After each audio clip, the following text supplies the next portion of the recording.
Today I am going to talk about the flaws of body mass index. And the body mass index is basically what doctors have been using for years to tell you if you are or are not overweight. And the first basic flaw here is that the BMI is used for both men and women.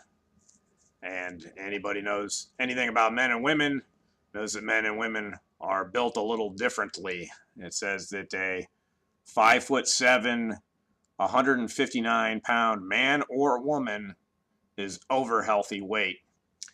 And I would say in most indications that is true for women, but definitely not true for men. I'm 5'7" and I'm about 100. And here I am yesterday getting my fat 165-pound self up on the gymnastic rings. It's very hard feat to do when you're overweight, and another 10 pounds I'd be obese according to BMI. So basically my point is that the BMI is very fallible. If somebody's muscular, they're going to come out high on the BMI. The United States has the highest BMI in the world, and no doubt we have a lot of obese people in this country, but we also have a lot of people who are fit, work out with weights, and these people are coming up as overweight and obese. And if you go around the world and you travel to different parts of the world, you'll find people that are average weight, but they're quote-unquote skinny fat, and I've seen this before. They just eat a lot of sweets. They don't, smoke cigarettes, so their appetite's not that big, and they don't work out much. And that's the classic, I'm making a stereotype of the skinny fat person, but there it is.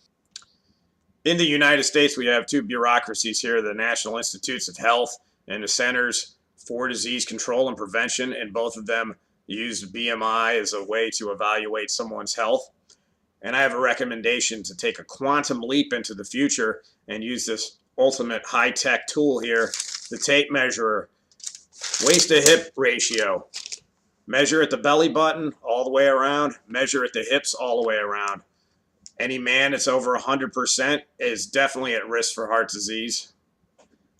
There's been studies that show the correlation between a big belly, small hips, and a heart attack.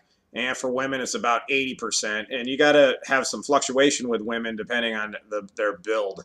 Some women, it's more like 70%. Other women, it's more like 80%. But if you have a woman that's over 80%, she's kind of in the same boat as a man that's over 100%. This is also a great tool for anybody just doing a basic body composition with a client. If you have a smaller person, somebody who appears to be skinny, but they have a high waist-to-hip ratio, and their belly is still fairly lean, it might tell you that they're not really all that strong. They're a candidate for osteoporosis down the road as they get older because their bone structure, their muscular structure isn't all that strong. So they're quote-unquote skinny. So that's how you can use the tool one way. Another thing with waist-to-hip measurement is the waist really doesn't lie in terms of body fat unless you're on a boatload of HGH, human growth hormone. You're not going to build up a bigger midsection through working out. Maybe, if you're doing squats and deadlifts, maybe a half inch, an inch at best, but chances are your hips and your legs are getting big and strong as you're doing those exercises too. The waist doesn't lie. When someone loses body fat, it comes off at the waist. The hips, if they're skinny, are going to actually get bigger with a proper resistance training.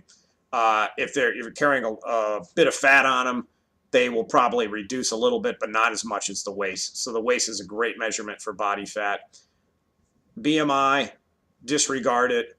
If you're an athlete or somebody that's even working out, you might think you're overweight. You go to the doctor and they tell you you're obese. I had someone tell me that the other day, and they were just a big framed person. They were overweight, but they got back from the doctor and they were upset basically because they were told that they were obese.